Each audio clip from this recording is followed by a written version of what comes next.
Good morning, student.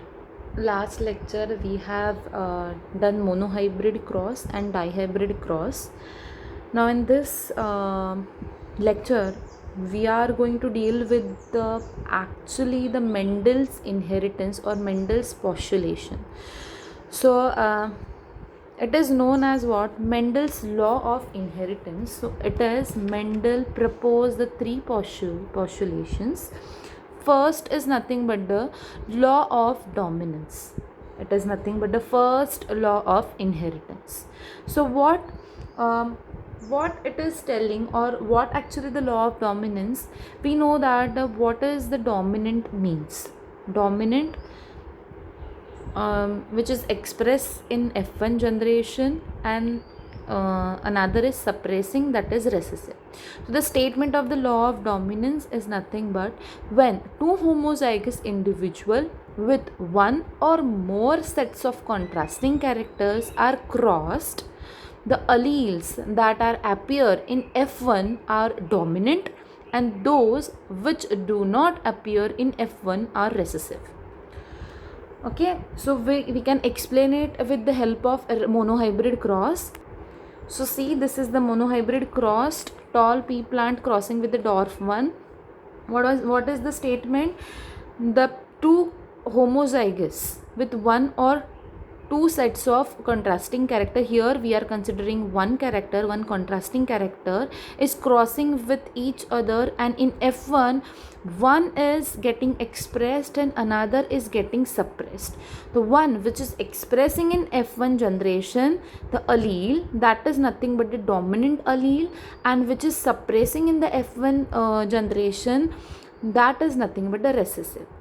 So this means the law of dominance is about the dominant character as well as recessive character. Okay, so in this monohybrid cross, the dominant allele, that is capital T, is expressing here, and it is giving the phenotype for that plant is nothing but the tall. Okay, so this allele is nothing but the dominant allele, and this allele is nothing but the recessive allele, right? Next postulation, that is law of segregation. It is also known as second law of inheritance or law of purity of gametes. Many time question comes on this. Explain the law of purity of gametes. So what is the statement? When a hybrid forms gamete, the alleles segregate from each other and enter in different gametes. Right, so explain how what is the explanation for this statement?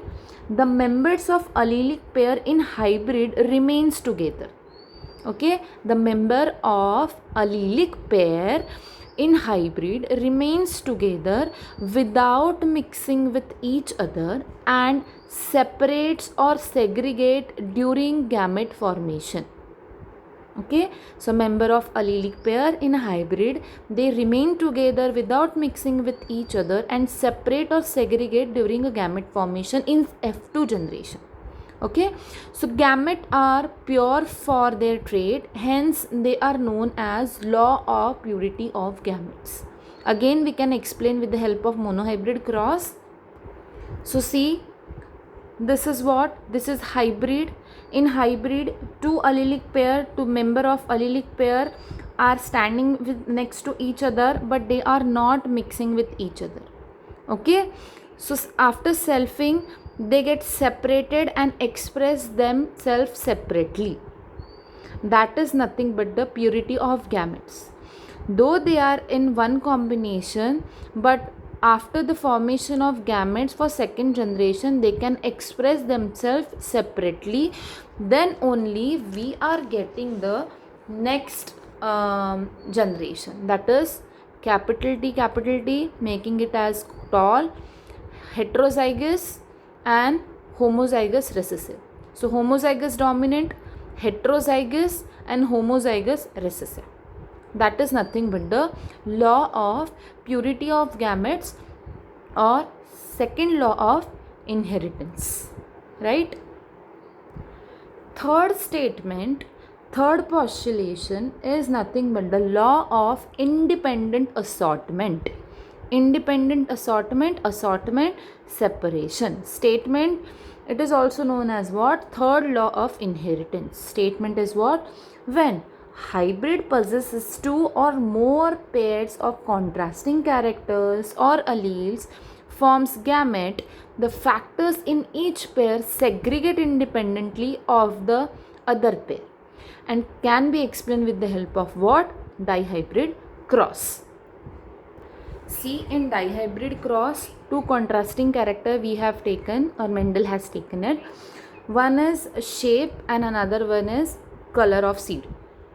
Okay, so color and shape, round, wrinkled, yellow and green. Now third law is what? Independent assortment. They are in combination but they are independently assorted. Okay, so first is given what? Yellow round seed, but after selfing we are getting over here different types of phenotype. Means they are separating, they are not dependent on each other. Like if we have taken the round with a ring, yellow, then it is not compulsory when round is present then only a yellow color will come. So that is what independent assortment, both the contrasting characters are separated. If round yellow is there but it will go with the green, it will go with yellow, will go with a wrinkled, that is the combination. That is, they are separating or they are expressing independently with irrespective of each other, right? If question comes on any three laws or any three postulation, then you have to explain with the help of statement, explanation, and with the help of cross. So first two postulation, that is first law of inheritance and second law of inheritance, can be explained with the help of monohybrid cross. But for the third postulation, a law of independent assortment or the third law of inheritance, you will have to explain it with the help of dihybrid cross. So you have to thorough with monohybrid as well as dihybrid. So many students confused or make do the confusion for the dihybrid cross. So that is why I am every time telling you that please go through it and do it thoroughly. Okay, next point is nothing but the back cross and test cross. So first I have done the back cross. So back cross is what? Back cross, it is a cross of F1 progeny with any of the parent. For example, F1 parent will be tall crossed with a pure tall, or tall crossing with a pure dwarf. So I have taken the genotype as capital T, that is pure tall is crossing with the pure dwarf. Gametes are capital T, small t, F1 generation, heterozygous. This heterozygous is crossing with either with a pure tall or pure dwarf. That is nothing but the back cross. So condition 1, genotype is what? Genotype is heterozygous is crossing with a pure tall. Gametes will be capital T, small t, here capital T only. So F2 generation will be capital T, capital T, capital T, small t, right? Next condition, heterozygous is crossing with a pure dwarf parent. Gamete capital T, small t, small t, right? F2 capital T, small t, small t, small t, right? See, from both the crosses we are getting the one pure line. Okay, in the first condition here, this is the pure line and one is heterozygous as like the parent. Here again one is pure line for dwarf and another is heterozygous like their parent. From this we can check the pure line. Okay, the significance of this backcross is to checking the pure line, right? Next cross is what? Next cross is test cross. Test cross is nothing but it is a cross of F1 progeny with homozygous recessive parent only. So genotype TT crossed with small t, gametes are T. F1 generation, that is heterozygous, is crossing with the pure line recessive parent. Okay, now you have to find out the F2 and ratio. Okay, do it with me. Condition 1, this is what? This is genotype. What will be the gametes? Capital T, small t, here small t. What will be the F2?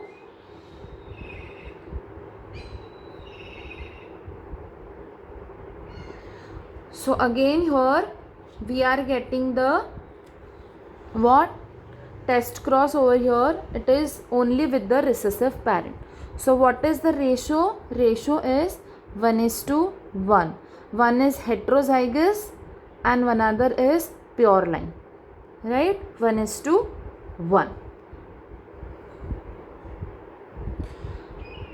Now for today's homework, you have to go through with the all three postulation and you have to write it down with the help of monohybrid cross. You will show me the image on my personal number, and after that you will learn about it, and once we'll resume I will ask the question on it. Okay, in next lecture we'll see the deviation of Mendelian ratio. Till then you will go through it and you will mug up all the crosses and all the postulation of Mendel.